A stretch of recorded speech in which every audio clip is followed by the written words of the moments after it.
Alfie started here in 1968.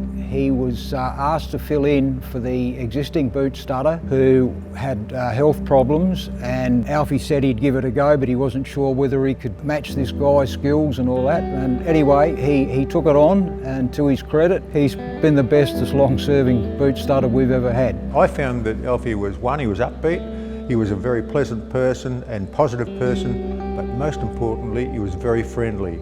And it didn't matter whether you were a 19-year-old or a 200-game veteran, he treated everyone the same. Big smile on his face, always accommodating. He was probably one of the first to really put the arm around me and welcome me to the club. He's probably the longest serving staff member we've got at the club, and particularly when I came in here. So he's been around the traps for many years, and he continues this day to welcome new players, welcome new staff, always have that big smile on his face when you walk into the club.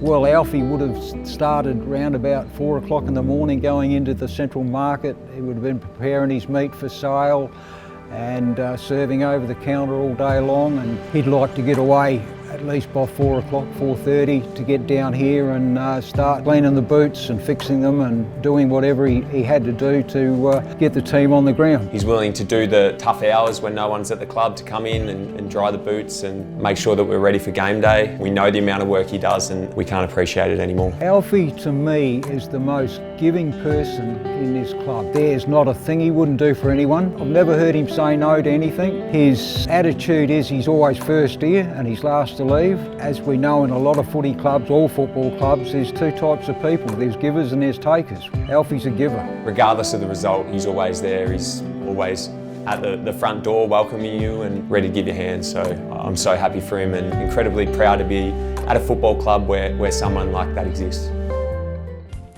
He was having a shocking game, and he come into me at half time and he said, "What have you done to these boots?" And he threw them at me.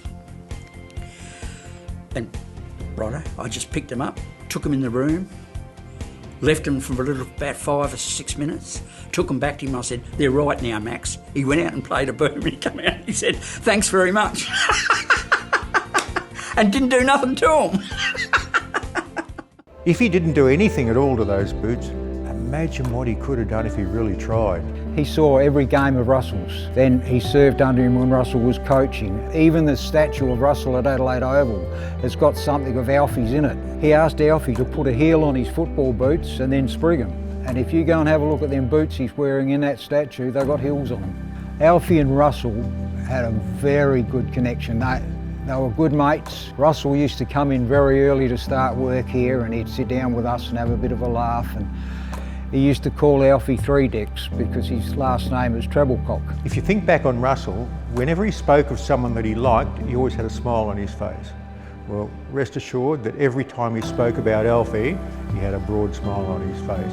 This is Alfie's love. This tops everything. To be here and to work for this club, I can never see Alfie giving it away. He just gives and gives and gives, and then he gives some more. In his heart now, he would be so appreciative of this great recognition for the great work that he has done, and he would just be over the moon. For him to see his name next to those past legends that he's studded their boots for all those years is going to be incredible for him, and I can't wait to see the smile on his face.